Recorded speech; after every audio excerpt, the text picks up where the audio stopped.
मुझे बताना बेटा, आप मुझे सुन रहे हो या नहीं सुन रहे हो? Yes, no? Everything fine? आपको दिख रहा है स्क्रीन? Yes, very good. कम बच्चे हैं तो पढ़ने में मजा आएगा आपको। एक बार मुझे बताना, बिल्कुल आपको क्वांटम नंबर नहीं समझ में आ रहा है या क्या है, क्या स्टेटस क्या है आपका? सिर्फ उन बच्चों के लिए ये मैंने क्लास अरेंज किया था जिसको कुछ नहीं समझ में आ रहा है। तो आप अपना स्टेटस बताना कि लेक्चर छूट गया। नहीं नहीं, जिसको क्वेश्चन में डाउट है वो ई सॉल्यूशन ऐप पे क्वेश्चन भेज दे, वहां सॉल्यूशन मिल जाएगा। यहाँ मैं सिर्फ पढ़ाऊं ना, जो बच्चे हैं सिर्फ ये बताओ कि क्वांटम नंबर ही पढ़ाऊं ना, उसी के लिए मैंने क्लास रखा था। युवराज, मुझे पीटने का मन कर रहा है तुमको। पहले से अनाउंस्ड है कि किस लिए क्लास रखा हूं, अब कह रहे हो कि डिस्कस कर सकते हो रेस फाइल। ऐसा नहीं होता है बेटा, तुम ही जैसे लोग कुछ ना कुछ टाइप करते रहते हैं, मेरा टाइम खराब करते रहते हैं। सुनोगे ध्यान से ना तो एक भी डाउट नहीं आएगा और सब कुछ क्लियर हो जाएगा। थोड़ा पेशेंस से वेट करना होता है कुछ क्लासेस तक। सो देखिए, अपन शुरू करते हैं कि an element x, an element x is represented as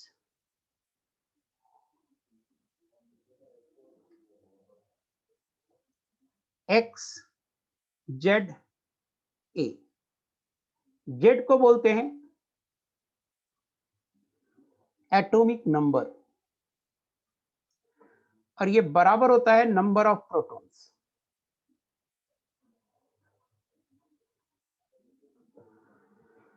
for neutral atom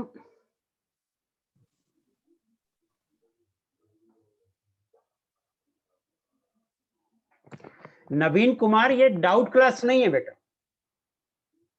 जो स्टेबल कॉन्फ़िगरेशन ऑफ आयरन लिख रहे हो, जो ग्राउंड स्टेट कॉन्फ़िगरेशन है वही स्टेबल कॉन्फ़िगरेशन ऑफ आयरन है।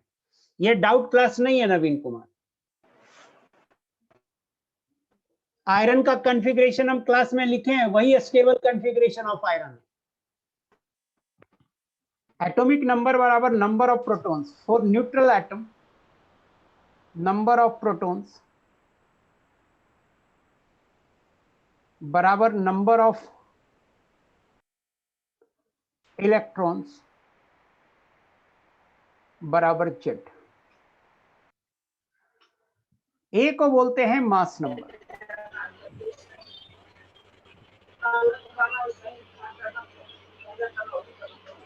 आपस में गप कर रहा है गधे। रुक जाओ, मुझे म्यूट करने दो।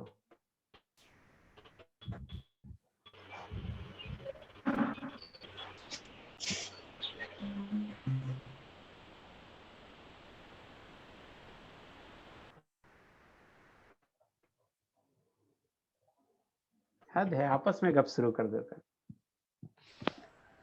ए को बोलते हैं मास नंबर और मास नंबर होता है number of protons plus number of neutrons. अब देखो, एलिमेंट है एक्स जेड ए। जेड है एटॉमिक नंबर और ए है मास नंबर।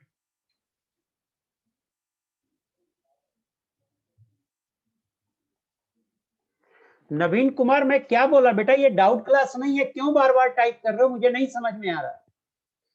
जो स्टेबल कॉन्फ़िगरेशन जैसे हाइड्रोजन 1s1 1s1, ये नहीं है फील्ड पूरा, लेकिन ये स्टेबल है क्योंकि एक ही इलेक्ट्रॉन है। कोई भी ले लो, आयरन 26 इलेक्ट्रॉन है, आर्गन। यार इस तरह से करोगे तो कैसे होगा? मैं कुछ और पढ़ा रहा हूं, तुम कुछ और पूछ रहे हो। तुम्हारे जैसे लड़के के कारण ही दिक्कत होती है क्लास में नवीन, और फिर लिख रहे हो sorry to disturb you. Iron का तुम स्टेबल कॉन्फ़िगरेशन, जो कॉन्फ़िगरेशन लिखते हैं वो मोस्ट स्टेबल कॉन्फ़िगरेशन लिखते हैं। मैंने क्लास में जितने भी 1 से लेके 38 तक कॉन्फ़िगरेशन लिखा, इलेक्ट्रॉनिक कॉन्फ़िगरेशन लिखा, वो सारे electronic configuration most astable electronic configuration है। एक ही चीज तुम बार बार हमसे पूछ रहे हो यार, 4s2 3d6, डी में 6 इलेक्ट्रॉन है, फिर भी ये मोस्ट स्टेबल इलेक्ट्रॉनिक कॉन्फ़िगरेशन है, क्योंकि इससे कम एनर्जी आयरन की पॉसिबल नहीं है। जो मैंने इलेक्ट्रॉनिक कॉन्फ़िगरेशन लिखा है नवीन कुमार, उसमें 1 से 38 तक तो मैं ऐसे ही लिखा हूं, वो सारे मोस्ट स्टेबल है, और एक्सेप्शन जो लिखा हूं वो भी मोस्ट स्टेबल इलेक्ट्रॉनिक कॉन्फ़िगरेशन है। तुमको दिक्कत हो रही है, तुम अपने मन से एक डिफाइन कर लियो स्टेबल इलेक्ट्रॉनिक कॉन्फ़िगरेशन, इसलिए दिक्कत हो रही है, अपने मन से डिफाइन कर लियो।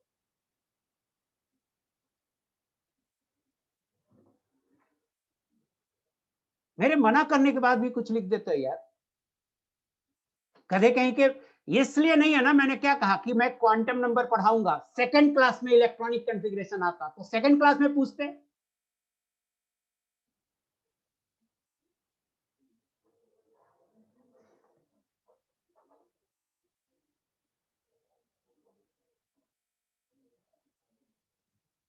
यार पढ़ा रहा हूं मैं कि इलेक्ट्रॉन प्रोटॉन न्यूट्रॉन कैसे निकालते हैं, और तुम कुछ और पूछ रहे हो हमसे।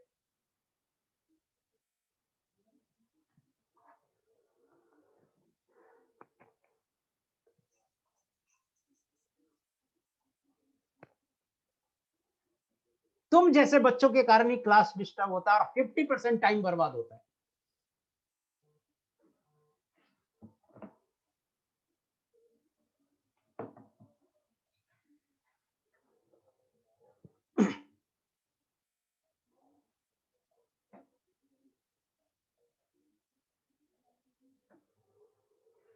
खैर आइए, देखिए मैं यहां पे पढ़ाऊंगा क्या, मैंने जस्ट स्टार्ट किया है कि नंबर ऑफ प्रोटॉन्स क्या होगा। तो नंबर ऑफ प्रोटॉन्स होगा जेड, नंबर ऑफ इलेक्ट्रॉन्स क्या होगा, तो नंबर ऑफ इलेक्ट्रॉन्स भी होगा Z if atom is neutral, अगर एटम पे कोई चार्ज नहीं है तो। नंबर ऑफ न्यूट्रॉन क्या होगा, नंबर ऑफ न्यूट्रॉन्स होगा ए माइनस जेड। अब यहां तक पढ़ाया, अब मैं क्या करूंगा, isotopes, isobars, isotones, isodiaphers, isosters and isoelectronic की डिफिनेशन लिखूंगा। तो मुझे बताइए ये आपको आता है या नहीं आता है। सिर्फ वो लोग टाइप करेंगे जिसको नहीं आता है, जिसको ये नहीं आता है वो टाइप करेंगे। इसके बाद मैं ये पढ़ाऊंगा, अगर सबको आता है तो मैं आगे बढ़ जाऊंगा। तो वो लोग टाइप करेंगे जिनको नहीं आता है। क्या ये 3 3 6 डिफिनेशन आता है, नहीं आता है लिख दिया एक बच्चे ने। तो अब अपन इसको डिफाइन करते हैं।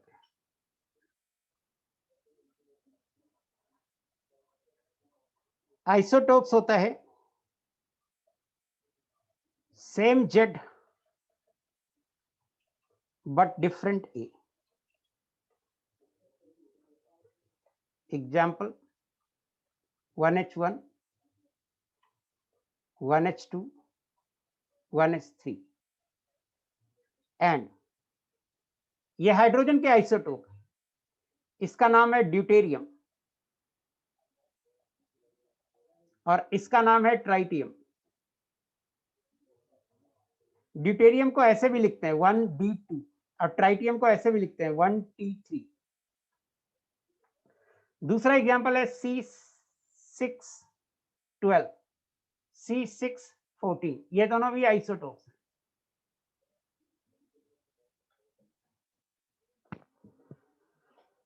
आइसोटोप हो गया। अब देखिए आइसोबार्स,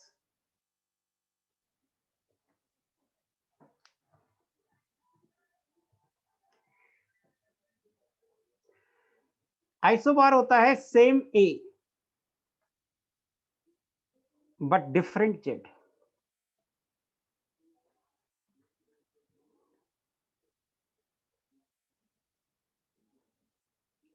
आइसोबार होता है बेटा same A but different Z.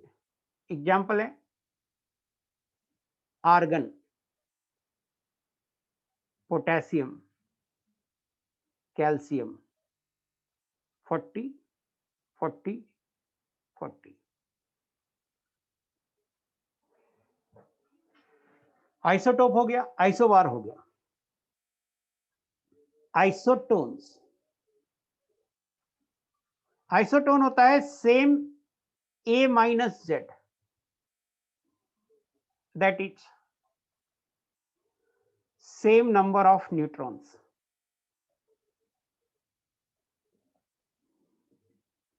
Example हो गया कार्बन 6 14 एंड ऑक्सीजन 8 16। आइसोटोप्स हो गया, आइसोबार्स हो गया, आइसोटोन हो गया।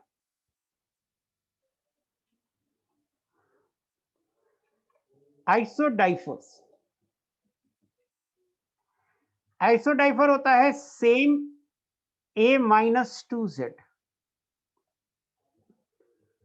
That is same number of neutrons minus number of protons.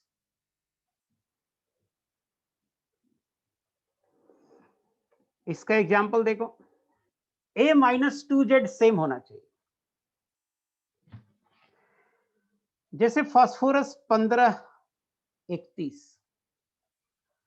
Chlorine 17 35। आप देखो A minus 2 Z 31 minus 30 1, 35 minus 34 1। Iso electronic,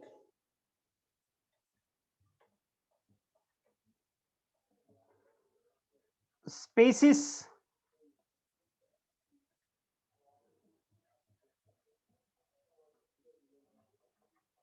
having same number of electrons,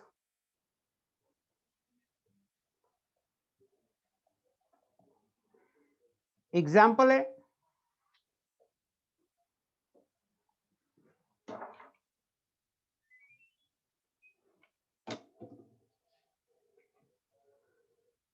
neon F minus O2 minus N3 minus C4 minus Na plus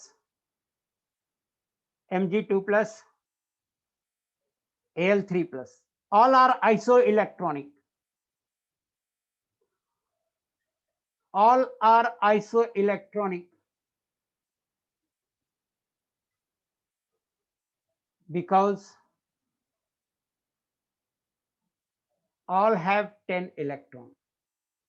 बताना बेटा यहां तक कोई doubt है तो बताना, आइसो इलेक्ट्रॉनिक समझ में आया या नहीं आया? यहां तक कोई डाउट है तो बताना।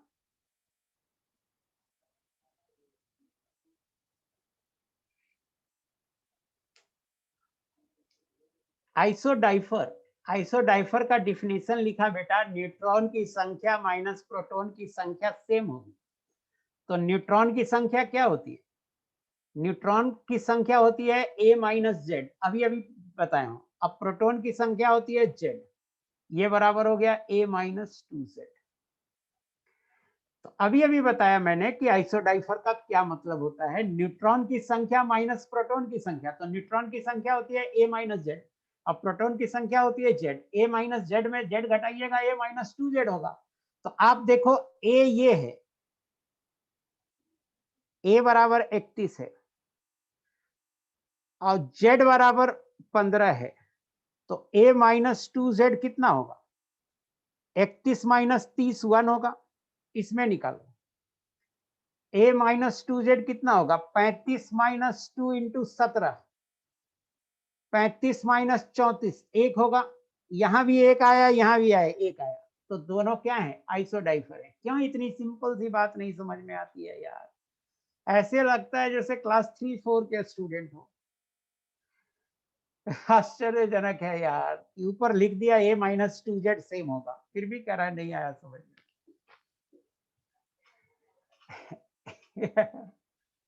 कैसे पढ़ोगे बेटा, इतना सिंपल सी बात नहीं आती है समझ में तो।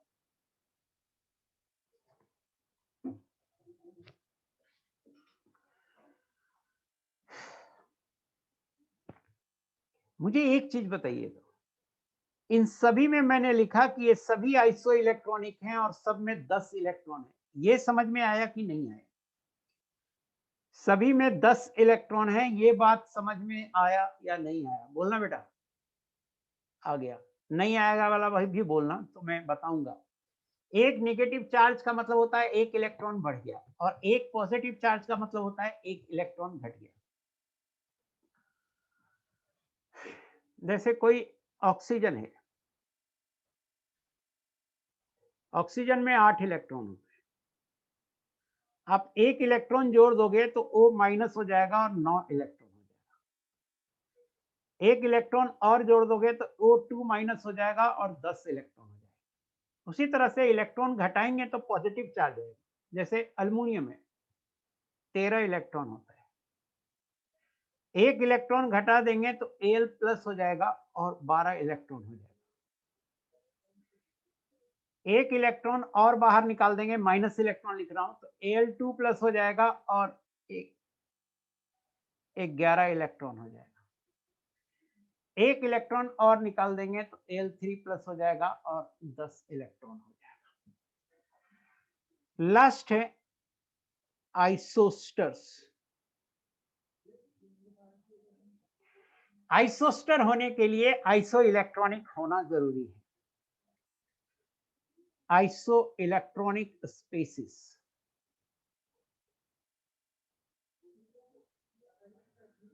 having same atomicity.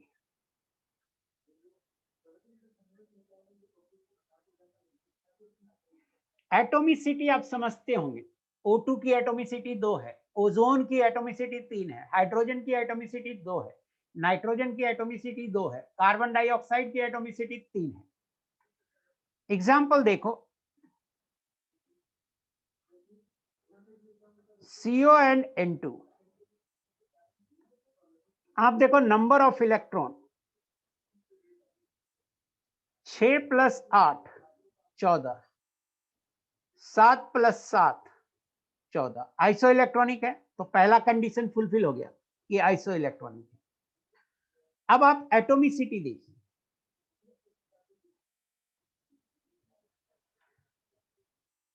Atomicity 2 atom है एक मॉलिक्यूल में, यहां भी 2 एटम है एक मॉलिक्यूल में, तो ये दोनों आइसोस्टर हैं। CO एंड N2 आइसोस्टर्स हैं, पहला। दूसरा एग्जांपल देखो, N2O, दूसरा एग्जांपल है N2O and CO2। Number of electron निकालो, 7 इंटू 2 प्लस 8 22, इसमें देखो 6 प्लस 8 इंटू 2 22। एटोमिसिटी देखो, एक मॉलिक्यूल में 3 एटम है तो एटोमिसिटी 3, यहां भी एटोमिसिटी 3, तो ये दोनों आइसोस्टर्स हैं। हाँ पूछो ना जी, आइसो इलेक्ट्रॉनिक में डाउट है तो पूछो, पूछो क्या डाउट है।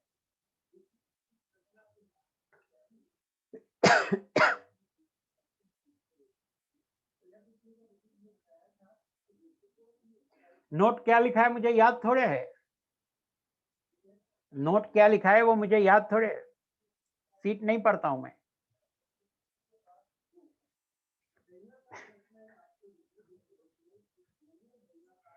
सीट में अगर कोई नोट लिखा है और आपको नहीं समझ में आ रहा है तो उसका स्क्रीनशॉट लीजिए और ई सॉल्यूशन ऐप पे भेज दीजिए, आपको जवाब मिल जाएगा।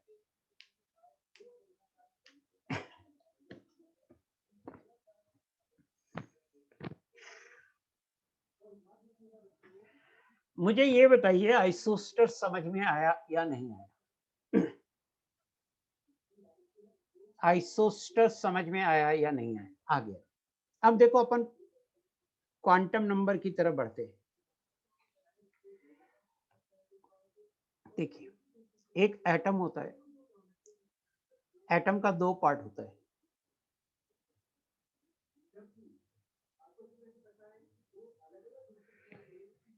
ये जो है same valence shell electron also, ये एक्सटेंडेड कॉन्सेप्ट है। कहने का मतलब ये है कि इसे नहीं कंसिडर करना है। आजकल जैसे वैलेंस सेल इलेक्ट्रॉन सेम होंगे तो उसको बोल रहा है कि चलो अंदर में इलेक्ट्रॉन कुछ भी हो उससे मतलब नहीं है, वैलेंस सेल में सेम इलेक्ट्रॉन है तो आइसो इलेक्ट्रॉनिक बोल देंगे। जैसे देखो नाइट्रोजन, फास्फोरस, आर्सेनिक, नाइट्रोजन का वैलेंस सेल है 1s2 2s2 2p3, 7 इलेक्ट्रॉन है ना। फास्फोरस का वैलेंस सेल होगा 3s2 3p3, आर्सेनिक का वैलेंस सेल होगा 4s2 4p3। तो अंदर में कितना इलेक्ट्रॉन है मुझे मतलब नहीं है, बाहर के सेल में 5 इलेक्ट्रॉन है, तो इसको आइसो इलेक्ट्रॉनिक नए कॉन्सेप्ट से बोल सकते हैं। बट अभी तक मैंने जितना पढ़ा है उसमें मैं ये कॉन्सेप्ट नहीं यूज करने बोला। सिर्फ बाहर के सेल में सेम इलेक्ट्रॉन होंगे तो उसे आइसो इलेक्ट्रॉनिक बोल सकते हैं। ये बताया कि नया अब आजकल ये एक नया कॉन्सेप्ट डेवलप हुआ है ऐसे बोलने, ये लिखा हुआ है वहां पे। समझ में आ गया कि क्या बोले हम? शिवम कुमार सिंह समझ में आ गया क्या बोले हम? हाँ, एटम देखिए एटम दो पार्ट होता है, एटम में न्यूक्लियस होता है और जो दूसरा पार्ट है इसको बोलते हैं एक्स्ट्रा न्यूक्लियर पार्ट। न्यूक्लियस में कोई डाउट नहीं है, इसमें होते हैं proton plus neutron, proton neutron. Extra nuclear part में इलेक्ट्रॉन रहते हैं, बट इलेक्ट्रॉन कैसे रहते हैं? एक्स्ट्रा न्यूक्लियर पार्ट में होता है शेल, सेल का दूसरा नाम है एनर्जी लेवल, और इसको क्वांटम नंबर n से रिप्रेजेंट करते हैं, प्रिंसिपल क्वांटम नंबर। सेल के अंदर होता है सबसेल और इसको बोलते हैं सब एनर्जी लेवल, और इसे क्वांटम नंबर L से रिप्रेजेंट करते हैं और इसको बोलते हैं एंगुलर क्वांटम नंबर। और सबसेल के अंदर होता है ऑर्बिटल, ऑर्बिटल को क्वांटम नंबर m से रिप्रेजेंट करते हैं और m को बोलते हैं magnetic quantum number.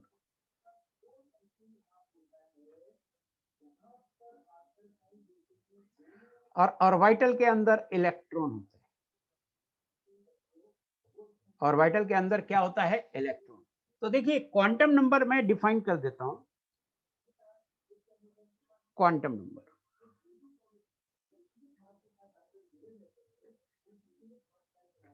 numbers used to locate an electron in an atom are called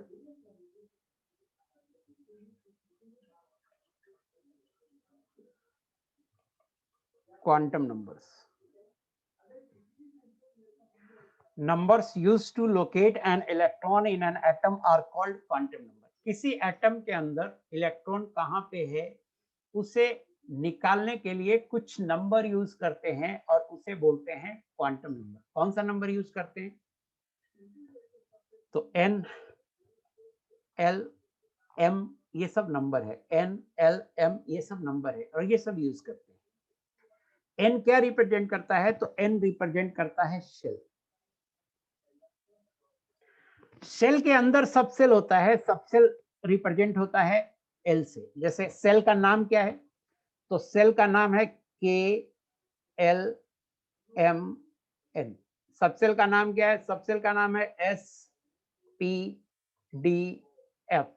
orbital का नाम क्या है? तो ऑर्बिटल का नाम है SPX PY PZ DXY DYZ DZX D X square Y square D Z square, ये सब ऑर्बिटल है, ये सब ऑर्बिटल के नाम है। सो ये सारे K L M N N से रिप्रेजेंट होते हैं। किससे रिप्रेजेंट होते हैं? एन से। एस पी डी एफ किससे रिप्रेजेंट होते हैं? एल से रिप्रेजेंट होते हैं।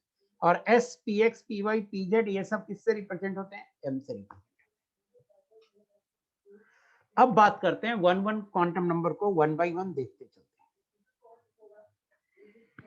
शॉर्ट में पढ़ाऊंगा मैं क्वांटम नंबर। पहला है प्रिंसिपल क्वांटम नंबर। जो पॉइंट याद रहना चाहिए वही पढ़ाऊंगा मैं। इसको डिनोट करते हैं एन से। Represent shell. क्या रिप्रेजेंट करता है? शेल। वैल्यू ऑफ एन क्या होता है? तो 1 होता है, 2 होता है, 3 होता है, 4 होता है,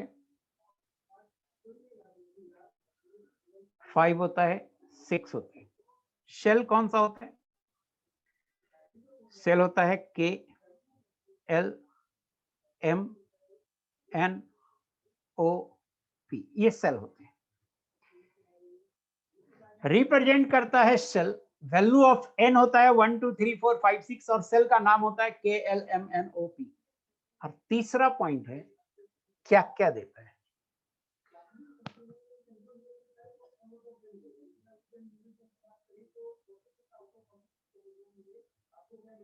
कृष्णा रेलवानी, आप एक तो क्वेश्चन पूछ रहे हो जो गलत कर रहे हो, हमने अभी बोला नहीं था। दूसरा, आप क्या पूछे हो मुझे क्लियर नहीं हो रहा कि अगर क्वेश्चन है कि हाउ मेनी, क्वेश्चन ही क्यों नहीं भेज देते हो यार इस सॉल्यूशन ऐप पे? जो क्वेश्चन है वही भेज दो, तुमको रिप्लाई मिल जाएगा। तुम खुद समझते हो, जो तुम आंसर नहीं कर पा रहे हो क्वेश्चन को, वो खुद क्वेश्चन कैसे समझ सकता है? गलत समझोगे तो क्वेश्चन भेज दो इस सॉल्यूशन ऐप पे। मुझे पढ़ाने में डिस्टर्ब मत करो प्लीज। कृष्णा रेलवानी, ये जो अगर मगर लगाते हो ना, इसका कोई अंत नहीं है, इसका कोई अंत नहीं है। और यूजलेस लगाते हो, कहीं पे कोई अच्छा लगाओगे ना तो मुझे अच्छा भी लगेगा। यूजलेस लगाते हो।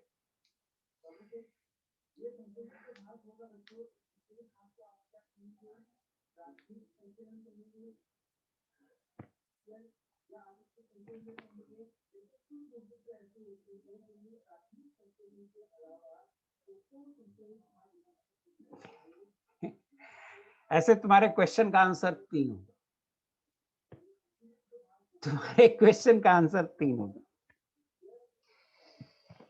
कह रहा है कि where is the maximum probability of electron. तो ऑर्बिटल का डिफिनीशन होता है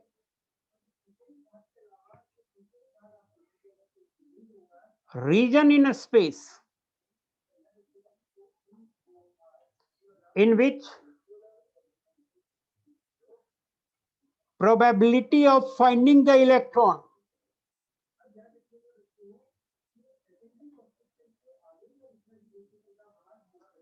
is maximum। इलेक्ट्रॉन के पाए जाने की प्रोबेबिलिटी मैक्सिमम हो। और मैक्सिमम का मतलब 100% नहीं, मैक्सिमम का मतलब 85 to 95%, 100% नहीं। तो ऑर्बिटल को डिफाइन करने के लिए हमें सबसे पहले एन चाहिए, एन, उसके बाद एल चाहिए, एल, उसके बाद एम चाहिए। एम पे ऑर्बिटल आएगा तो कितने नंबर, कितने क्वांटम नंबर हो गए? एन, एल और एम, 3 क्वांटम नंबर हो गए। लेकिन प्लीज नहीं पूछिए, अगर कहीं क्वेश्चन है तो उसे ई सॉल्यूशन ऐप पे भेज दीजिए। मुझे पता है ना क्या पढ़ाना है अभी।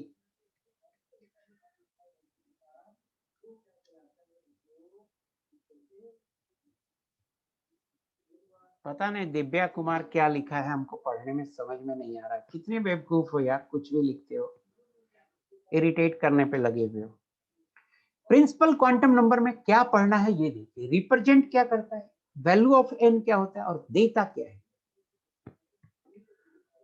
तो N gives size of a shell, size देता है। इट आल्सो गिव्स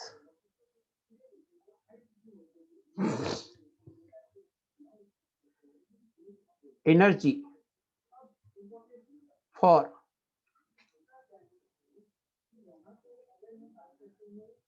ऐसे लिखो, एक तो साइज दिया, यहां फुल स्टॉप लिखो, फॉर सिंगल इलेक्ट्रॉन एटम और आयन,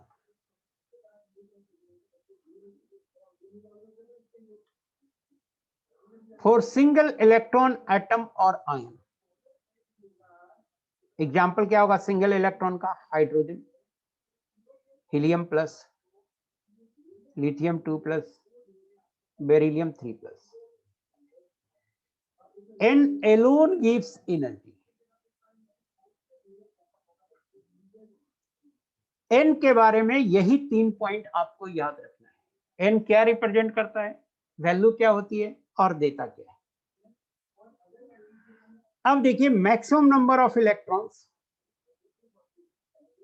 या maximum number of orbitals in a shell, ये याद रखिए पॉइंट, ये n² होता है,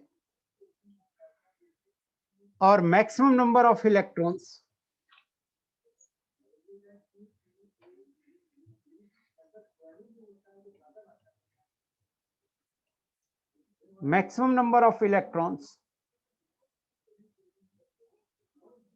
इन ए सेल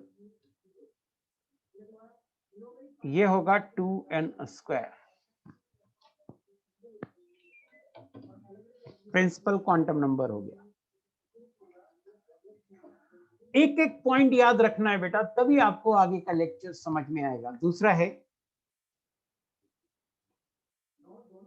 एंगुलर,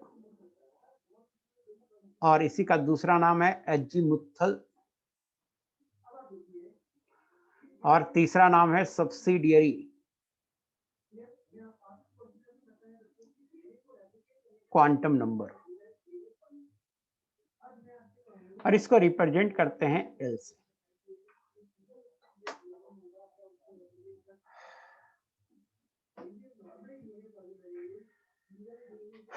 देखिए मुझे एक बार बताओ बेटा, एन को समझने में दिक्कत है, प्रिंसिपल क्वांटम नंबर को समझने में दिक्कत है कहीं पे? कोई ऐसा पॉइंट जो आपको समझने में दिक्कत हो रही है? इतने पॉइंट आपको याद रखना है, एक बार लिख के बताओ कोई दिक्कत है?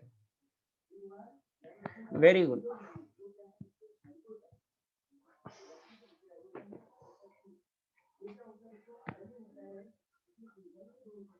एंगुलर और एजीमुथल और subsidiary quantum number.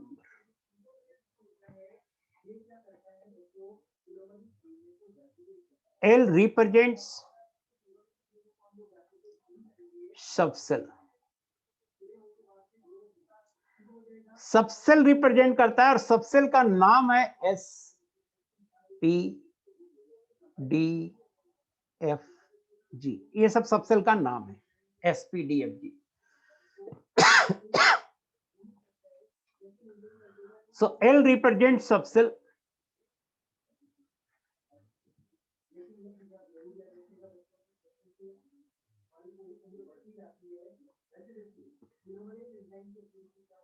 Value of L क्या होगा? तो वैल्यू ऑफ L होगा 0, ऑल इंटीग्रल वैल्यूज, मतलब सभी पूर्णांक संख्याएं, all integral values from 0 to n-1। क्या मतलब हुआ? तो n का वैल्यू 1 से स्टार्ट होता है, तो L का वैल्यू 0 होगा, और n-1 यहीं पे खत्म हो गया। तो जो सबसेल होगा,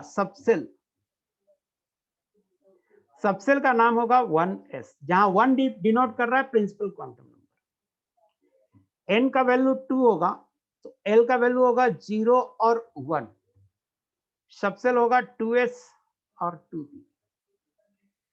n का वैल्यू 3 होगा, तो L का वैल्यू 0 होगा, 1 होगा, 2 होगा। क्या लिखा हुआ है? 0 से n-1 तक लेना है, तो 3 के लिए n-1 क्या होता है? 2, तो 0 से 2 तक लेना है। तो सबसेल होगा 3s, 3p, 3d। n बराबर 4 होगा, L बराबर 0, 1, 2, 3 होगा। सबसेल होगा 4s, 4p, 4d 4f, दो चीजें हो गई कि रिप्रेजेंट क्या करता है और वैल्यू क्या होता है। कहने का मतलब है एकदम रट जाइए, L बराबर 0 पे S होगा, L बराबर 1 पे P होगा, L बराबर 2 पे D होगा, L बराबर 3 पे F होगा। L की वैल्यू से आप सबसेल तुरंत निकाल लेंगे, 3 पे F होगा, L बराबर 4 पे G होगा। अब L की वैल्यू से तुरंत निकाल लेंगे कि सबसेल क्या होगा। तो वैल्यू हो गया, रिप्रेजेंट क्या करता है ये हो गया, अब देता क्या है, L gives shape of orbital, याद रखिए L gives shape of orbitals, L shape देता है। तो एक तो ये याद रखेंगे कि L शेप देता है। L also gives orbital angular momentum, L also gives orbital angular momentum, और ऑर्बिटल एंगुलर मोमेंटम को L से डिनोट करें, कैपिटल L से, तो कैपिटल L होता है root under L into L plus 1 into H upon 2 pi. यहाँ पे बच्चों को बहुत दिक्कत होती है, कुछ नहीं सोचना है, आप तो सिर्फ इतना सोचना है कि ऑर्बिटल एंगुलर मोमेंटम एक फिजिकल क्वांटिटी है, इसकी वैल्यू हम इस फॉर्मूले से निकाल सकते हैं, L बराबर root under L into L plus 1 into H upon 2 pi. इसके अलावा कुछ नहीं सोचना कि ऑर्बिटल एंगुलर मोमेंटम एक फिजिकल क्वांटिटी होती है और इस फिजिकल क्वांटिटी की वैल्यू इस फॉर्मूले से निकाल सकते हैं, root under L into L plus 1 into H upon 2 pi for S subshell. तो S सबसेल के लिए L 0 होता है, तो कैपिटल L हो जाएगा 0। फॉर P सबसेल L बराबर 1 होता है, तो कैपिटल L बराबर हो जाएगा root under 1 into 1 plus 1 into H upon 2 pi, और ये आ जाएगा H upon root 2 into pi, ये आएगा। ऐसे ही किसी भी सबसेल के लिए आप निकाल सकते हैं। तो L क्या क्या देता है, दो चीज देता है, set and orbital angular momentum. एक और पॉइंट मैं यहीं पे लिख देता हूं कि for multi electron atom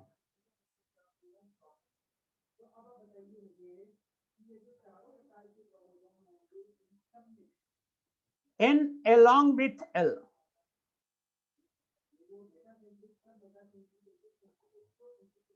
gives energy।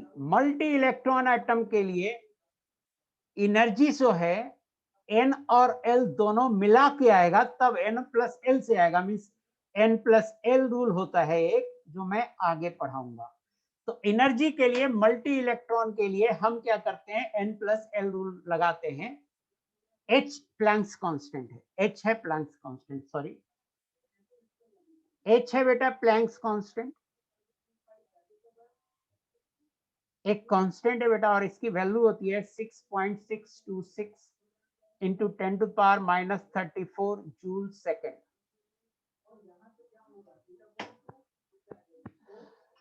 H Planck's constant है और इसकी वैल्यू होती है, जस्ट एक कांस्टेंट, एक वैल्यू है। मुझे बताना बेटा, एंगुलर में ये 3 पॉइंट याद रखना है, रिप्रेजेंट क्या करता है, वैल्यू क्या होता है, और देता क्या क्या है। तो 3 चीज देता है, shape, orbital angular momentum and energy. याद रखना है ये पॉइंट्स, याद हुए, सेट हुआ दिमाग में, मुझे बताना यस नो या कोई डाउट आ रहा है।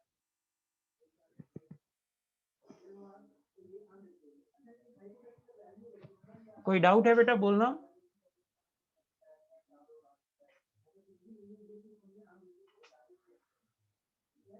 वेरी गुड, बोल रहा है पूरा सेट हो गया।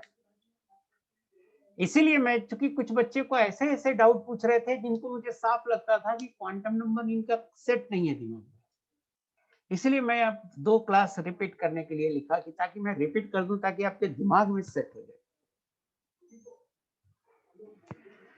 थर्ड क्वांटम नंबर है बेटा मैग्नेटिक क्वांटम नंबर।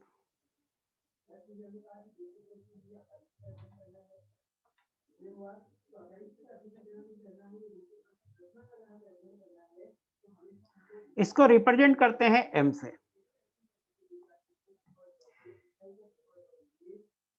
रिप्रेजेंट करता क्या है? तो रिप्रेजेंट्स ऑर्बिटल, ये ऑर्बिटल को रिप्रेजेंट करता है। वैल्यू क्या होता है? तो वैल्यू ऑफ m होता है ऑल इंटीग्रल वैल्यूज। एक चीज मैं और पढ़ा दूं आपको, एल में एक दो पॉइंट मैं छोड़ दी हूं, वो भी पहले पढ़ा दूं। एल का एक दो पॉइंट रह गया। एक एल का पॉइंट है कि maximum number of orbitals in A subshell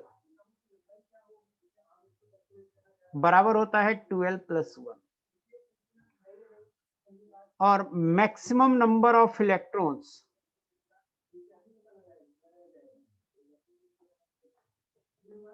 in A subshell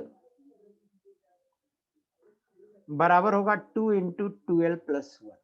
तो देखो एक टेबल बना रहे हैं, value of L subshell, maximum number of orbitals. कहां से निकालेंगे? 12 + 1 से निकालेंगे। मैक्सिमम नंबर ऑफ इलेक्ट्रॉन्स कहां से निकालेंगे? 2 × 12 + 1 से निकालेंगे।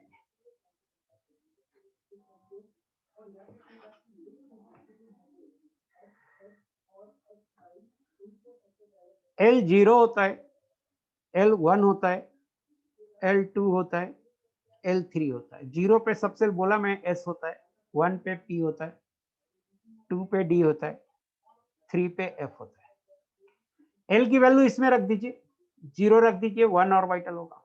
P की वैल्यू इसमें रख दीजिए, इसमें।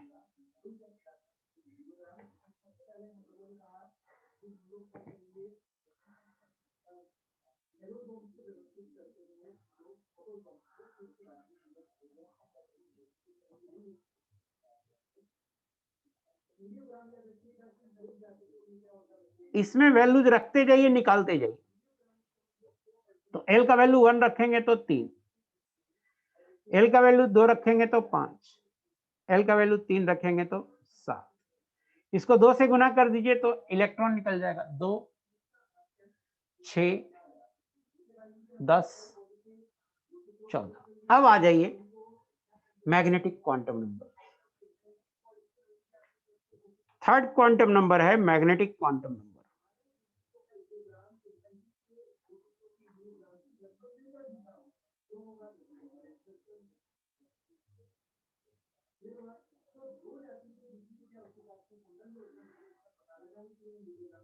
Represents orbital.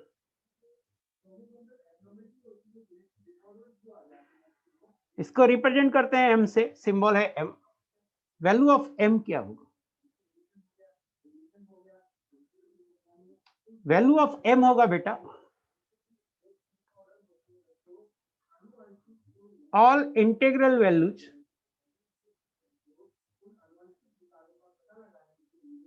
from -L to +L including 0।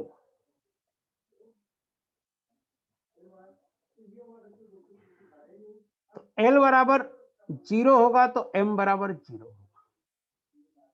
L बराबर 1 होगा तो m बराबर होगा -L से +L तक, तो -1 0 +1। L बराबर 2 होगा तो m बराबर होगा -2 -1 0 +1 +2। L बराबर 3 होगा तो m बराबर होगा -3 -2 -1 0 +1 +2। अब जरा सा देखो कितनी वैल्यू है? एक वैल्यू है। कितनी वैल्यू है? 3 वैल्यू है। कितनी वैल्यू है? 5 वैल्यू है। कितनी वैल्यू है? 7 वैल्यू है। m रिप्रेजेंट ऑर्बिटल का क्या मतलब है? m की जितनी वैल्यू होगी उस सबसेल में उतनी ऑर्बिटल होगी। तो L बराबर 0 का मतलब हुआ S, 1 का मतलब हुआ P, 2 का मतलब हुआ D, F, और L 3 का मतलब हुआ F। तो s में एक ऑर्बिटल होगा, p में 3 ऑर्बिटल होगा, se होगा, p में 3 ऑर्बिटल होगा, px, py, pz, d में 5 ऑर्बिटल होगा, dxy, dyz,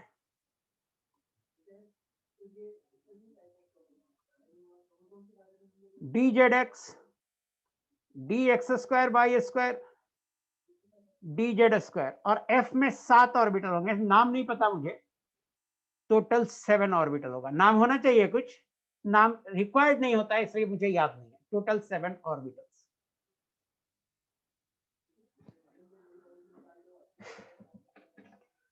मुझे बताना कि m यहां तक समझ में आया या नहीं आया।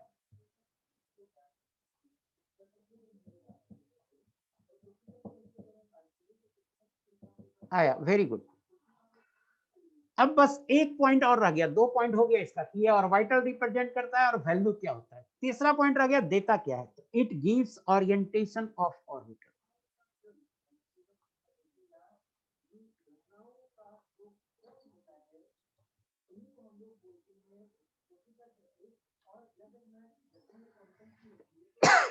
It gives orientation of orbital. Orbital का ओरिएंटेशन देता है। ये क्या देता है? ऑर्बिटल का ओरिएंटेशन देता है। कहिएगा सर ओरिएंटेशन का क्या मतलब है? ओरिएंटेशन का मतलब है डायरेक्शन। जैसे बोलते हैं ना कि ये जो p ऑर्बिटल है, px है, py है, pz है, तो ये xyz ओरिएंटेशन है। xyz ओरिएंटेशन है। px लिखते हैं, py लिखते हैं, pz लिखते हैं, तो px ऑर्बिटल का ओरिएंटेशन x एक्सिस में होगा, py ऑर्बिटल का ओरिएंटेशन y एक्सिस में होगा, और pz ऑर्बिटल का ओरिएंटेशन z एक्सिस में होगा। ये मतलब है ओरिएंटेशन का। सो मैग्नेटिक क्वांटम नंबर तक मैंने बता दिया आपको। एक और पॉइंट लिख देता हूं मैं यहाँ पे, बट इसको समझाऊंगा नहीं, थोड़ा सा समझाऊंगा। ये अभी तक पहली बार लिख रहा हूं, पहले भी नहीं पढ़ाया। M also gives Z component of orbital angular momentum।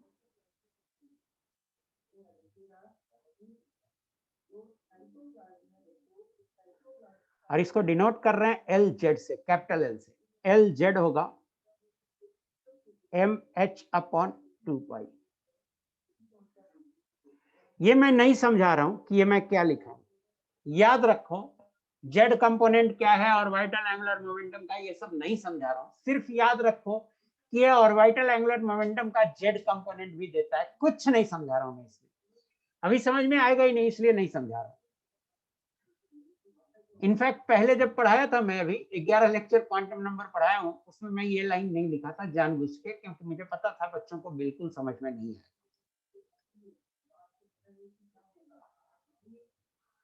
यहाँ पे ऑर्बिटल एंगुलर मोमेंटम है L, और Z component of orbital angular momentum बोलेगा तो M आएगा। बस ये ध्यान रखना चाहिए। सो यहां तक की बातें समझ में आ गई होगी। और जो लास्ट पॉइंट मैंने लिखा, बोला कि याद रखो, अभी समझने की कोशिश मत करो, थोड़ा आगे जाएंगे तो अपने आप कहीं ना कहीं समझ जाएंगे धीरे धीरे। अब देखो मैं एक टेबल बता रहा हूं, एक टेबल बना रहा हूं। मैं यहां लिख रहा हूं वैल्यू ऑफ n, यहां लिख रहा हूं सेल, यहां लिख रहा हूं वैल्यू ऑफ L, यहां लिख रहा हूं सब सेल, यहां लिख रहा हूं वैल्यू ऑफ M,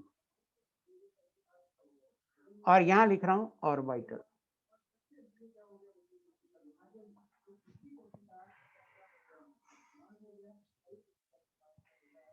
n बराबर 1 ले लेते हैं, तो सेल होगा k, value of L, L bar n 1 होगा तो L का वैल्यू सिर्फ 0 होगा, सबसेल होगा 1s। Value of M, M का वैल्यू L 0 तो M 0, ऑर्बिटल होगा 1s। मुझे बताना पहला रो समझ में आया कि नहीं? M बराबर 1 हो गया, समझ में आया कि नहीं आया? n बराबर 1, सेल बता दिया, सब n बराबर 1 में सेल, सबसेल, ऑर्बिटल तीनों बता दिया मैंने। बताना बेटा लिख के कि पहला पॉइंट समझ में आया कि नहीं, n बराबर 1 समझ में आया कि नहीं।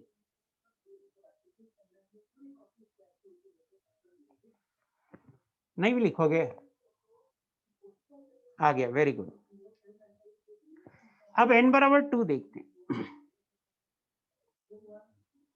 सेल है L, तो n जब 2 होगा, n जब 2 होगा तो L की वैल्यू 0 भी होगी और L की वैल्यू 1 भी होगी। सबसेल होगा 2s 2p। जब L 0 है तो m की वैल्यू 0 होगी, और जब L 1 है तो m की वैल्यू होगी -1 0 +1। इसके लिए ऑर्बिटल होगा 2s और इसके लिए ऑर्बिटल होगा 2px 2py 2pz। किसी को भी कोई भी वैल्यू दे सकते हैं, कोई दिक्कत नहीं, किसी को भी कोई भी वैल्यू दे सकते हैं। n बराबर 2 मैंने पढ़ा दिया, मुझे बताना n बराबर 2 समझ में आया कि नहीं आया। देखो एक बार ध्यान से और बताना समझ में आया कि नहीं आया।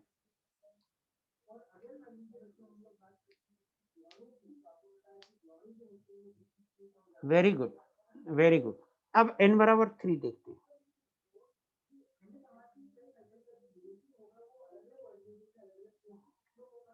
L का 3 वैल्यू होगा, जब n का वैल्यू 3 होगा तो L होगा 0 1 2।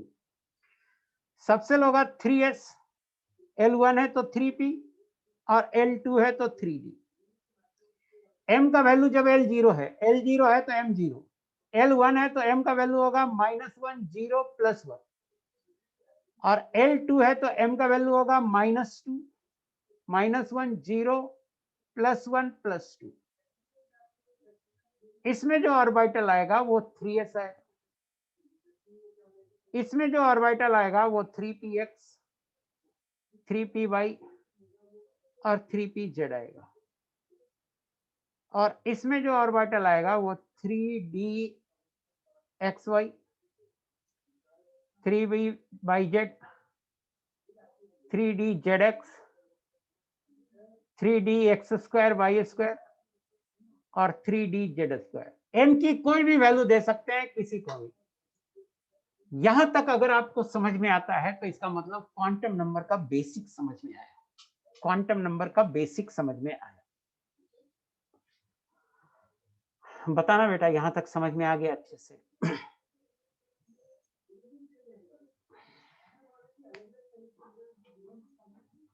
यस नो लिखो, वेरी गुड। अब देखिए स्पिन क्वांटम नंबर।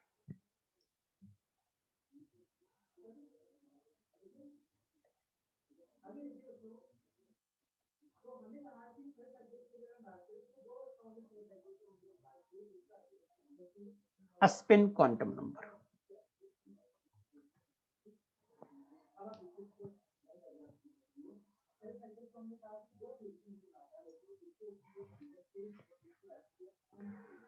इसको रिप्रेजेंट करते हैं एस से, या कभी कभी इसको एमएस से भी लिखते हैं, हम ज्यादा लिखेंगे एस से।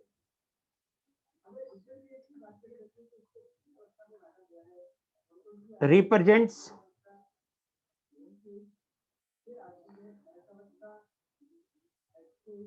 spinning of an electron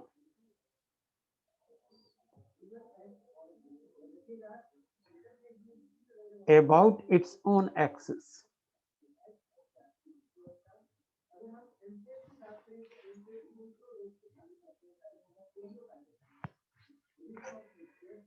Represents a spinning of an electron about its own axis. ये रिप्रेजेंट करता है स्पिनिंग इलेक्ट्रॉन का एक्सिस के अबाउट, मींस क्लॉकवाइज स्पिन या anti clockwise spin. Value of S क्या होता है? ये हाफ होता है या माइनस हाफ होता है? वैल्यू ऑफ एस होता है हाफ या माइनस हाफ।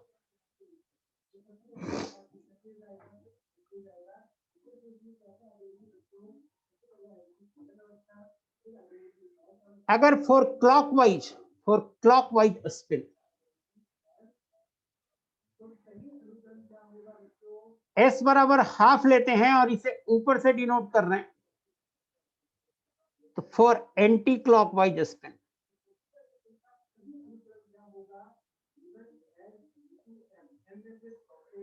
S बराबर -½ होगा और इसे नीचे से डिनोट करें। या तो आपको ये सेट लेना होगा या फॉर क्लॉकवाइज स्पिन S बराबर आप -½ भी ले सकते हैं और इसको नीचे से भी रिप्रेजेंट कर सकते हैं। For anti clockwise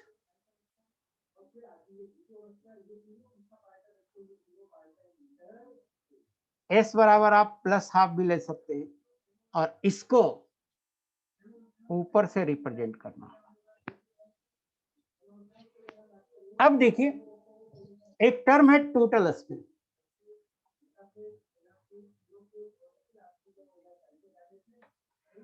total spin को कैपिटल एस से डिनोट करते हैं और कैपिटल एस होता है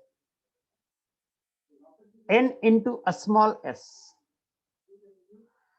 जहां n है नंबर ऑफ अनपेयर्ड इलेक्ट्रॉन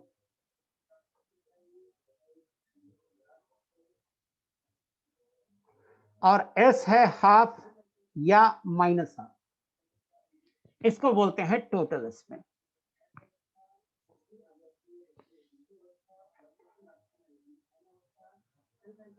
एक और टर्म है स्पिन एंगुलर मोमेंटम।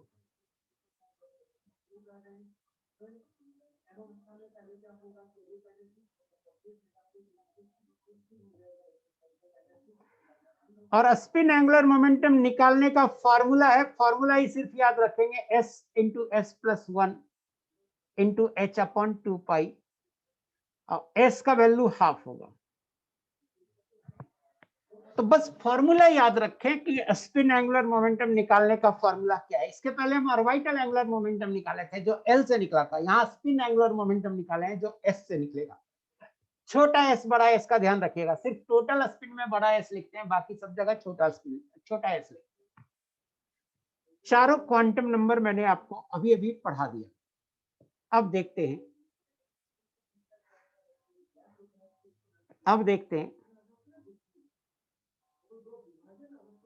पॉलिच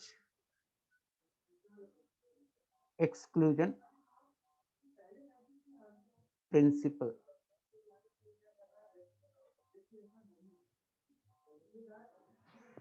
अब देखते हैं पॉलिच एक्सक्लूजन प्रिंसिपल।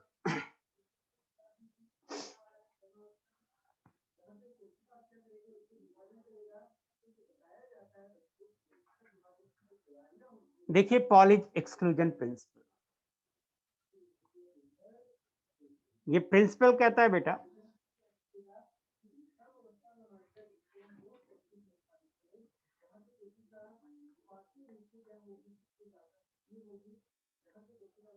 कि no two electrons in an atom can have the same set of all the 4 quantum numbers.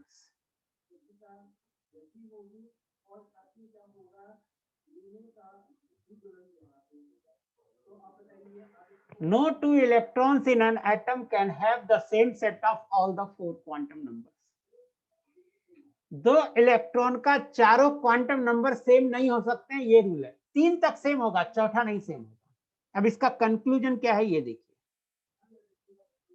Conclusion है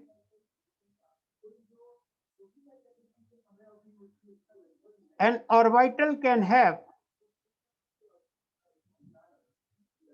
can has a maximum of 2 electron. ये conclusion है इसका कि एक ऑर्बिटल में 2 से ज्यादा इलेक्ट्रॉन नहीं हो सकते। और if an orbital has 2 electrons,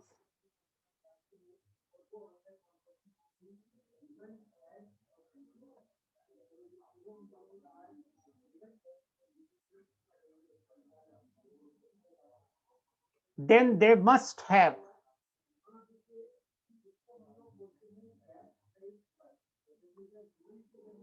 opposite spin.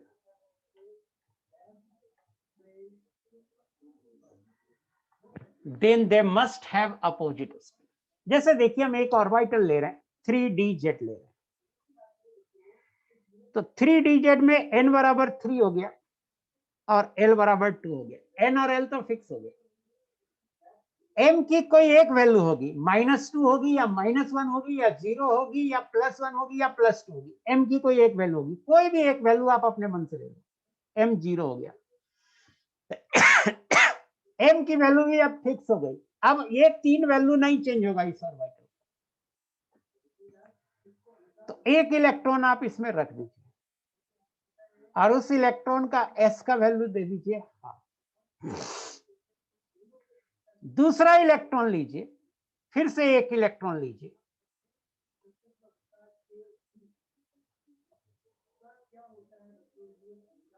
एक इलेक्ट्रॉन लीजिए और इसका s का वैल्यू हो गया हाफ। अब दूसरा इलेक्ट्रॉन डाल रहे हैं, इसी ऑर्बिटल का n फिर से 3 होगा, l फिर से 2 होगा, m फिर से 0 होगा। 3 क्वांटम नंबर तो सेम ही हो गया। चौथा, चारों सेम होना नहीं है, तो चौथा जरूर अपोजिट स्पिन होगा और इसका s होगा -हाफ। मींस एक ऑर्बिटल में कितने इलेक्ट्रॉन होंगे? जितनी s की वैल्यू होगी। अगर s की 2 वैल्यू है, यहाँ पे 2 ही वैल्यू है, हाफ एंड -हाफ, तो एक ऑर्बिटल में 2 इलेक्ट्रॉन। मुझे बताइएगा यहां तक समझ में आया है या कोई डाउट है?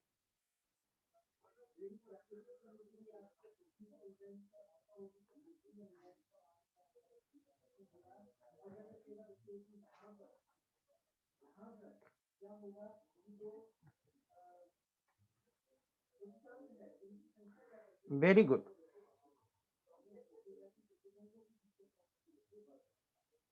यहां तक समझ में आया पॉलिज एक्सक्लूजन। अब देखिए हुंस rule.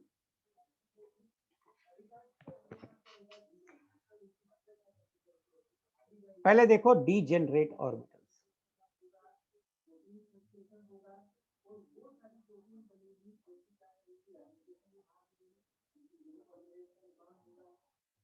Degenerate orbitals. All the orbitals of same subcell have same energy. All the orbitals of same subcell of a cell have same energy.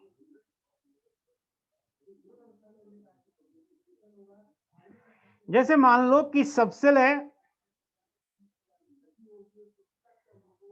3p और सबसेल है 3d, तो p में आपको पता है कि 3 ऑर्बिटल होंगे, px, p by pz. Better to say 3px,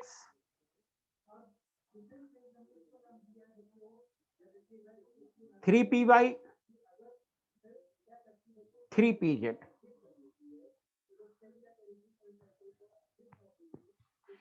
तो इन तीनों की जो एनर्जी होगी बेटा, एनर्जी ऑफ 3px बराबर होगा 3py बराबर होगा 3pz। और क्यों बराबर होगा? क्योंकि इसके लिए n और l सेम है। तीनों के लिए n का वैल्यू क्या है? 3 3 3। l का वैल्यू क्या है? 1 1 1। आज ही पढ़ाया हूं मैं कि मल्टी इलेक्ट्रॉन एटम के लिए एनर्जी सिर्फ n और l पे डिपेंड करती है। n और l सेम है तो एनर्जी सेम होगी, तो n और l सेम है तो एनर्जी सेम होगी। तो ऐसे ऑर्बिटल को बोलते हैं, this implies this 3 are degenerate orbitals.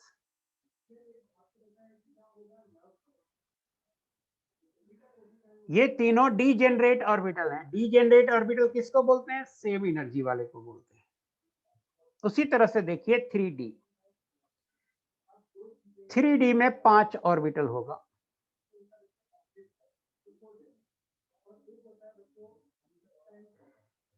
3dxy, 3dyz, 3dzx, 3dx2y2, 3dz2। आप देखो सब में n और l की वैल्यू सेम है, सब में n 3 है और l सब में 2 है। तो n और l सेम है तो सभी की एनर्जी सेम होगी। सो एनर्जी ऑफ 3dxy बराबर 3d/z बराबर 3dzx बराबर 3dx² बराबर 3dz²। Therefore, all the above five are degenerate orbitals.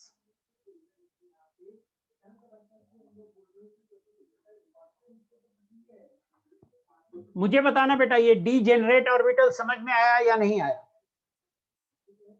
Yes no? कितना सही से अभी क्लास चल रहा है? जब मैं पूछता हूं तब आप रिप्लाई करते हैं। Very good.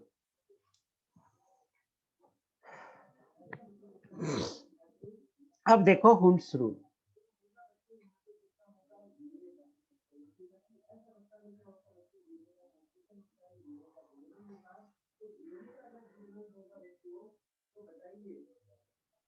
applicable for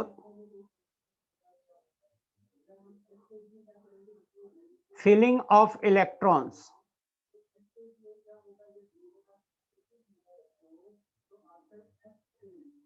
in degenerate orbitals.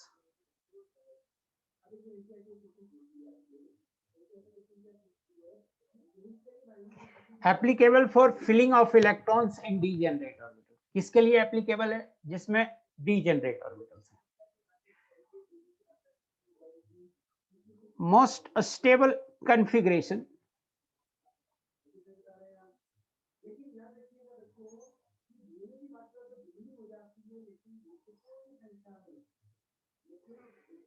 is one which has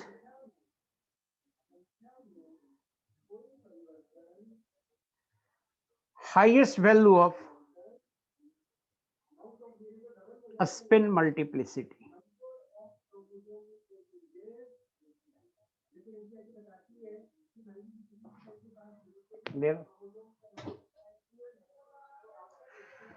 most stable. एक गिलास पानी देंगे? हाँ बेटा पानी ला। हाँ एक गिलास पानी दे। Most stable electronic configuration is one which has highest value of spin multiplicity. एक टर्म आ रहा है बेटा spin multiplicity।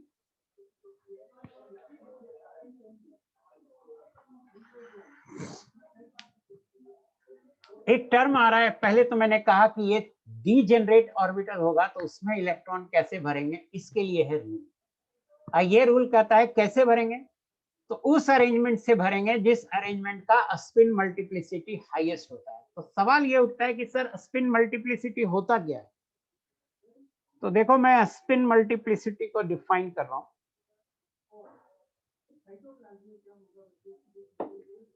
स्पिन मल्टीप्लिसिटी होता है 2 इंटू मॉडुलस ऑफ s+1, जहां कैपिटल S है टोटल स्पिन।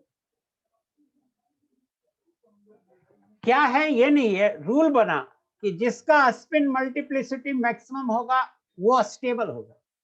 तो स्पिन मल्टीप्लिसिटी को हुंड्स ने ऐसे डिफाइन किया। तो ये डिफिनीशन हो गया स्पिन मल्टीप्लिसिटी का। ये होगा 2 इंटू एस। क्या होता है? एस होता है n into half plus 1। 2 2 cancel हो गया, ये हो गया n+1। वेयर n क्या है? n है नंबर ऑफ अनपेयर्ड इलेक्ट्रॉन। अब देखो मान लो कि p में 4 इलेक्ट्रॉन भरना है, p4 भरना है, p में 4 इलेक्ट्रॉन भरना है। एक भरने का तरीका ये हो गया। रुक जाओ मैं नेक्स्ट पेज पे जा रहा हूं। नेक्स्ट पेज पे जा रहा हूं। अभी क्या है ना बेटा, अफवा प्रिंसिपल इसके बाद आएगा, हुंड्स के बाद आएगा। अफवा तक पढ़ा के जाऊंगा तो हुंड्स के बाद आएगा।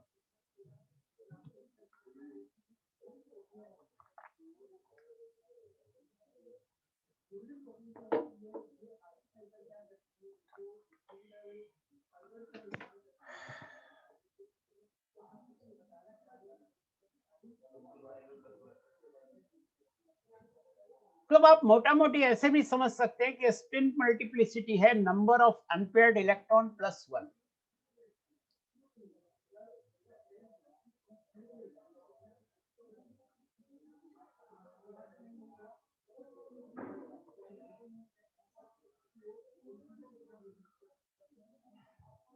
थोड़ा थक गया हूं मैं, 1 मिनट रेस्ट कर रहा हूं, 1 से 2 मिनट रेस्ट करूंगा।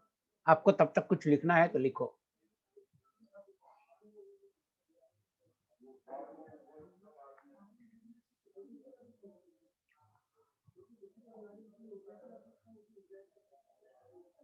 कोई बात नहीं, घर में ही ना बेटा रंजीत, भूख लगा है तो खा लेना, कौन मार बाहर हूं।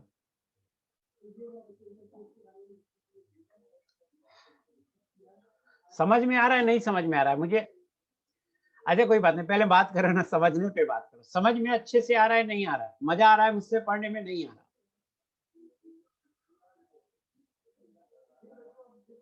पूरा सब्जेक्ट बताना जो मैंने आपको क्वांटम पढ़ाया, पूरा सब्जेक्ट लग रहा है कि सही लेवल से चल रहा है, सही चल रहा है।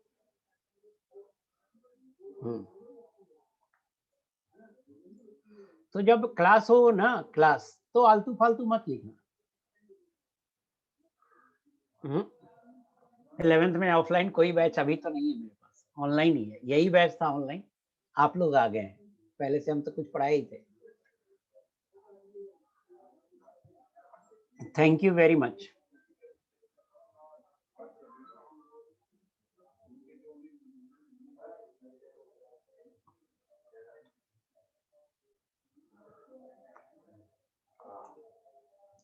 ऑफलाइन कब से होगा बेटा, आइडिया नहीं है। गवर्नमेंट जब अलाउ करेगी उसके 1-2 दिन बाद से शुरू हो जाए।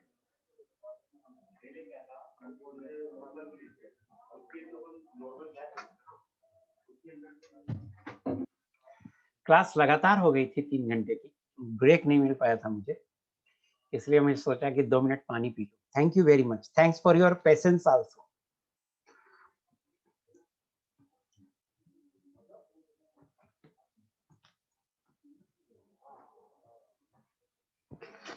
सो स्पिन मल्टीप्लिसिटी का ये डिफिनीशन है, कुछ फील करने वाला चीज नहीं है। ये डिफिनीशन है। ये डिफिनीशन मान लीजिए number of unpaired electron plus 1 होता है।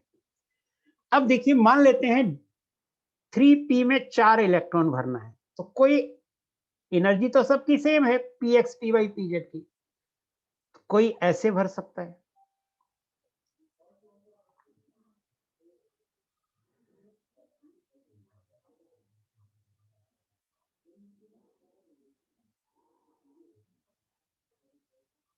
कोई ऐसे भर सकता है,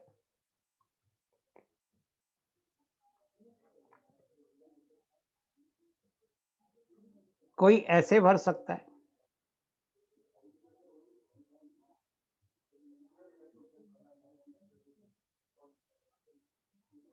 कोई ऐसे भर सकता है,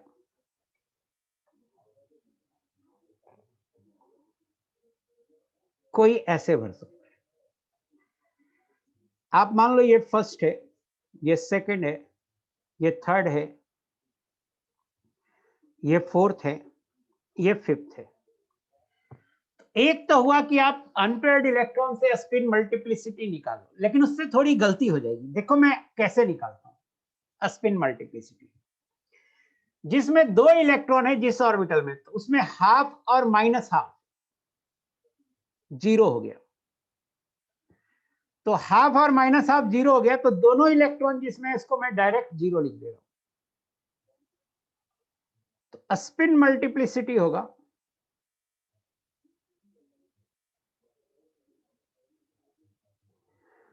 2 into modulus of s plus 1,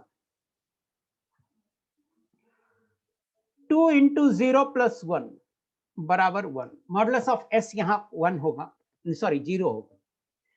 यहां देखो 0, ऊपर के लिए हाफ ले लो तो नीचे के लिए माइनस हाफ लेना होगा। स्पिन मल्टीप्लिसिटी होगा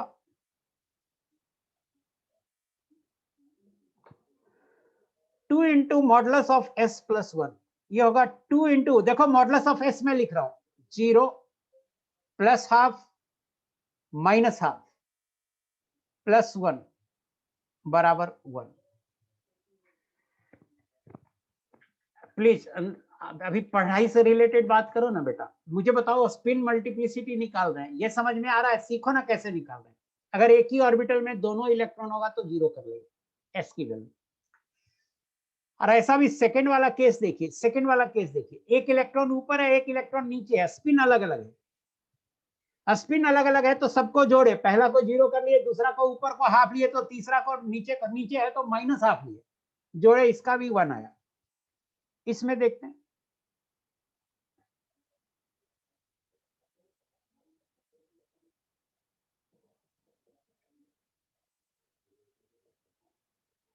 देखो इसमें जीरो हो गया, इसमें हाफ हो गया, इसमें हाफ हो गया, 0 प्लस हाफ प्लस 1, 3 आ गया। इसमें निकालिए,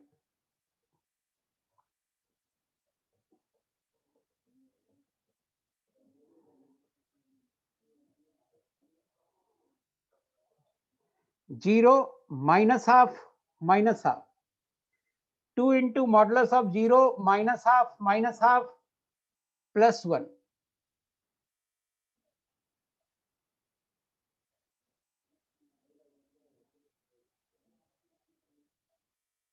तीन आ गया।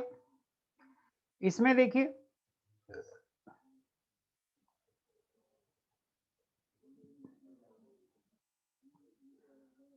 Half 0 half, 2 into modulus of s plus 1, 2 into half plus 0 plus half plus 1, 3 आ गया। तो हुंस रूल से ये गलत है, ये गलत है, इन तीनों में मैक्सिमम वैल्यू आ रही है, ये तीनों हुंस रूल से सही है। तो नीचे वाला तीनों सही है। मुझे बताना स्पिन मल्टीप्लिसिटी निकालने आया? मुझे बताइएगा कि स्पिन मल्टीप्लिसिटी निकालने आया नहीं आया? वेरी गुड, आ गया।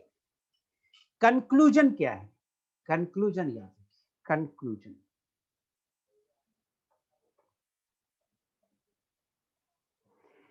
कंक्लूजन है हुंस रूल का, conclusion of हुंस rule.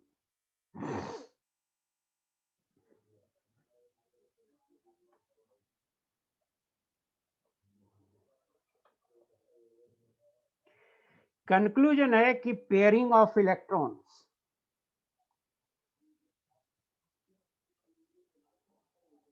in degenerate orbitals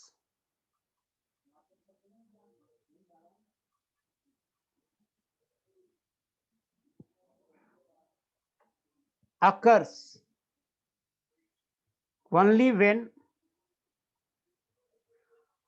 all the orbitals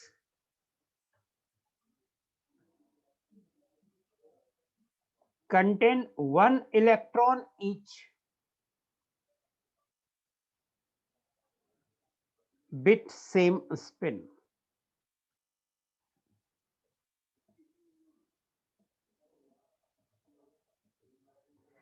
क्या है कंक्लूजन? ये देखिए, कंक्लूजन है बेटा कि पेयरिंग तब होगा, इलेक्ट्रॉन की पेयरिंग तब होगी जब डीजेनरेट के सभी ऑर्बिटल में एक एक इलेक्ट्रॉन होगा और उन सभी एक एक इलेक्ट्रॉन का स्पिन सेम होगा। ये है कंक्लूजन।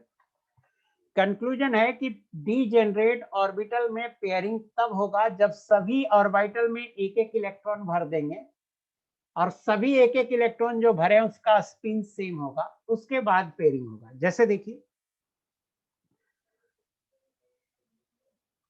3p4 था तो पहले एक एक इलेक्ट्रॉन भर दीजिए ऊपर से, उसके बाद पेयरिंग कर दीजिए। कहीं भी पेयरिंग कर सकते हैं, यहां भी कर सकते हैं, बीच वाले में भी कर सकते हैं, या सबसे पहले एक एक इलेक्ट्रॉन भर दीजिए, सेम स्पिन से भरिएगा, नीचे नीचे भरिए, कोई दिक्कत नहीं। उसके बाद कहीं से भी पेयरिंग कर सकते हैं, पहला से भी कर सकते हैं। सबसे पहले एक एक इलेक्ट्रॉन भर दीजिए, ऊपर से भरें, कहीं से भी पेयरिंग कर सकते हैं, तो बीच वाले में पेयरिंग कर दीजिए। ये सब सही है, हुंस रूल से सब सही है। वो निकाल के ही पता चलेगा किसी भी डीजेनरेट ऑर्बिटल में कितनी पॉसिबिलिटी हो सकती है, वो सारा पॉसिबिलिटी आपको लिखना होगा। विकी राज, आपका सवाल अच्छा है, कहीं दिक्कत नहीं। तो किसी डीजेनरेट ऑर्बिटल में जितनी पॉसिबिलिटी हो सकती है वो सारी पॉसिबिलिटी पहले आपको लिखना होगा, और लिखने के बाद आपको मल्टीप्लिसिटी निकालनी होगी, तब पता चलेगा कि किसका होगा। तो उससे अच्छा है कि आप निकालो मत स्पिन मल्टीप्लिसिटी, ये लाइन याद रखो। कंक्लूजन याद रखो कि पहले एक एक इलेक्ट्रॉन डालना है सेम स्पिन के साथ, उसके बाद पेयरिंग करना है, ये याद रखो। तभी तो मैंने कंक्लूजन लिख दिया। मैं चाहता हूं क्या कि अब मैं आपको छोड़ दूं, अगली क्लास में मैं आपको of principle, electronic configuration of ion, magnetic property, ये सब अगली क्लास में बताऊं। कोई दिक्कत है आपको? छोड़ दूं ना बेटा? Yes, very good.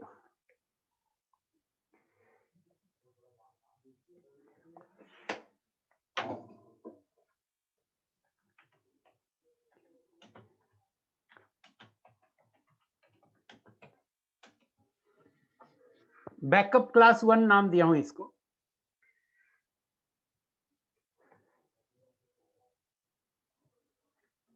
अपलोड कर दे रहा हूं मैं अभी।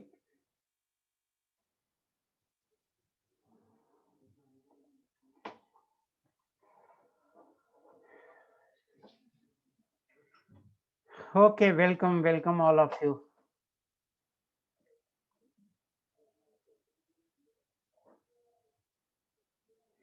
मुझे फील हुआ कि कुछ बच्चे हैं 10% जिनको दिक्कत हो रही है, इसलिए मैं 2 क्लास लगाया।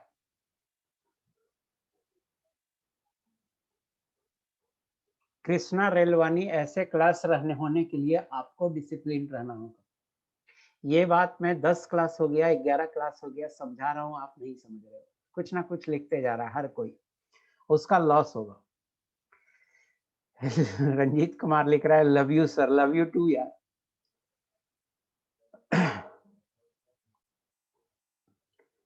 क्लास ऐसे होने के लिए आपको डिसिप्लिन होना होगा, और ये मैं आपको कई दिनों से समझा रहा हूँ, आप मेरी बात समझ नहीं रहे। डिसिप्लिन नहीं रहेगा तो क्लास ऐसे नहीं होगी। एनीवे,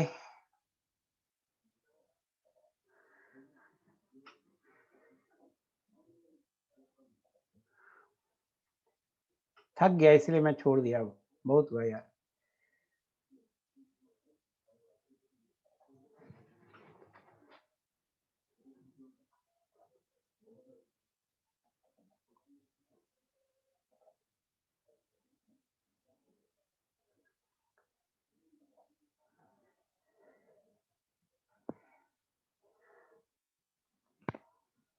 नहीं ना रेलवानी, देखिए बच्चे कम ज्यादा से ज्यादा फर्क नहीं पड़ता। आप डिसिप्लिन नहीं रहेंगे, बच्चे कम होंगे आपका फी 5 टाइम्स बढ़ जाएगा। तो आप चाहते हो 5 टाइम्स ज्यादा दे दें फी? कृष्णा रेलवानी, सब कुछ देखना पड़ता है ना बेटा। कम बच्चे में पढ़ाने के लिए तैयार है, फी आपका 5 टाइम्स बढ़ जाएगा ना, ये देखना पड़ेगा ना आपको। तो थोड़ी सी डिसिप्लिन में आप रहेंगे, कम पैसे में सारी काम हो जाएगी। चलिए, फाइल मैंने अपलोड कर दिया बेटा, चेक करके बताना कि फाइल अपलोड हुआ है या नहीं। बैकअप फाइल मैंने नाम दिया है, बैकअप क्लास 1 कुछ ऐसा करके नाम दिया, एक बार चेक करना। Thank you Ranjit Kumar.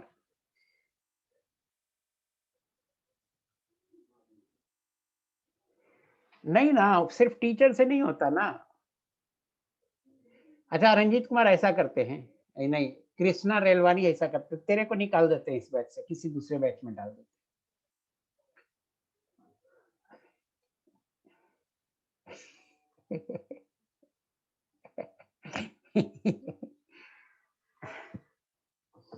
Anyway, अब आप पढ़ाई करो अच्छे से, मन लगा के पढ़ाई करो, होमवर्क करना अच्छे से। नहीं, मैं नहीं पढ़ाऊंगा। मैं क्यों पढ़ाऊंगा? मैं तो बोला मैं ऑफलाइन में पढ़ाता ही नहीं हूँ, ऑनलाइन में यही एक बैच पढ़ाता हूँ।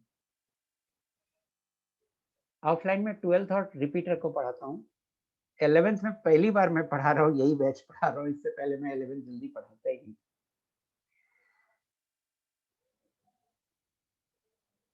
सो बाय एवरीवन, बाय बेटा बाय।